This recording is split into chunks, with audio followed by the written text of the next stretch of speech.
to Daring the Blood of Olympus by Rick Roirdan. This is part of the Heroes of Olympus series, and the Blood of Olympus is book 5, today reading chapter 2. Jason. Naturally, this situation was worse than Jason expected. It wouldn't have been any fun otherwise.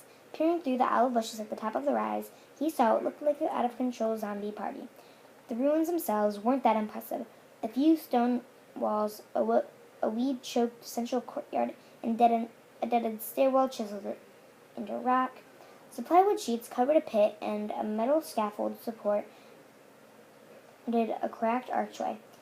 But superimposed over the ruins was another layer of reality, a spectral mirage of the palace as it must have appeared in its heyday. Whitewashed stucco walls lined with balconies rose 3 stories high. Calm porticos faced the central atrium, which had a huge fountain and bronze braziers. At a dozen banquet tables, ghouls laughed and ate and pushed one another around. Jason had expected about 100 spirits, but twice as many were milling about, chasing spectral serving girls, smashing plates and cups, and basically making a nuisance of themselves. Most looked like Lairs from Camp Jupiter, transparent purple wraiths and tunic and sandals. A few revelers had decayed bodies with gray flesh, matted clumps of hair, and nasty wounds.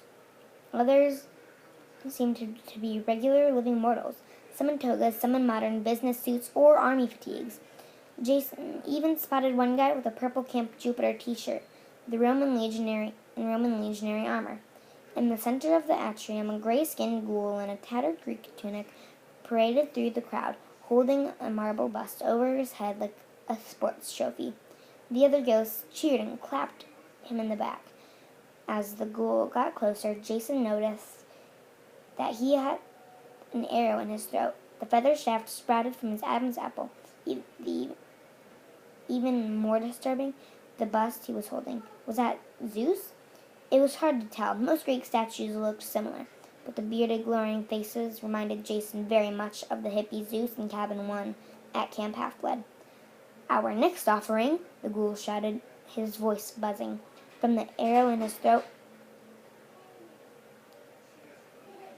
"Let us feed the Earth Mother," the partiers yelled and pounded their cups. The ghoul made his way to the central fountain. The crowd partied, and Jason realized the fountain wasn't filled with water.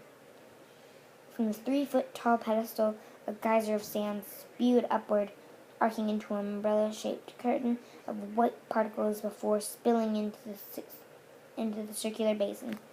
The ghoul heaved the marble bust into the fountain. As soon as Zeus's head passed through the shower of sand, the marble disintegrated like it was going through a wood chipper. The sand glittered gold, the color of ichor, godly blood. Then the entire mountain rumbled with a muffled boom, as if belching after a meal. The dead partygoers roared with approval. "Any more statues?" the ghoul shouted into the crowd. "No? Then I guess we'll have to wait for some real gods to sacrifice." His comrades laughed and applauded as the ghoul plopped himself down at the nearest feast table. Jason clenched his walking stick. "That guy just disintegrated my dad. Who does he think he is?" "I'm guessing that's Antinous," said Annabeth. "One of the suitors' leaders. If I do remember right, it was Odysseus who shot him in the neck with that arrow." Piper winced. "You'd think that'd keep a guy down." "What about all the others? Why so many?" "I don't know," Annabeth said. "Newer recruits from Gia, I guess. Some must have come back to life before we closed the doors of death. Some are just spirits. Some are ghouls," Jason said. "The one with the gaping wounds and the gray skin, like Antinous. I've fought their kind before." Piper tugged at her blue harpy feather. "Can they be killed?" Jason remembered the quest he'd taken for Camp Jupiter years ago in San Bernardino. "Not easily. They're strong and fast and intelligent. Also, they can eat human flesh." "Fantastic," Annabeth muttered. "I don't see any option except stick to the plan. Split up, infiltrate, and find out what they're up to. If things go bad, we use the backup plan," Piper said.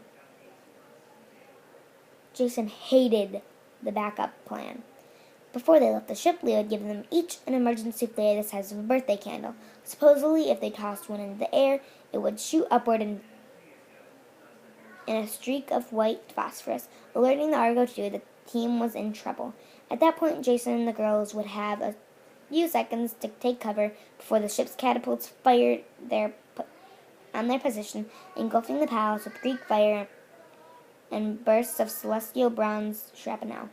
Not the safest plan, but at least Jason had the satisfaction of knowing that he could call an airstrike on a noisy mob of dead guys if the situation got dicey.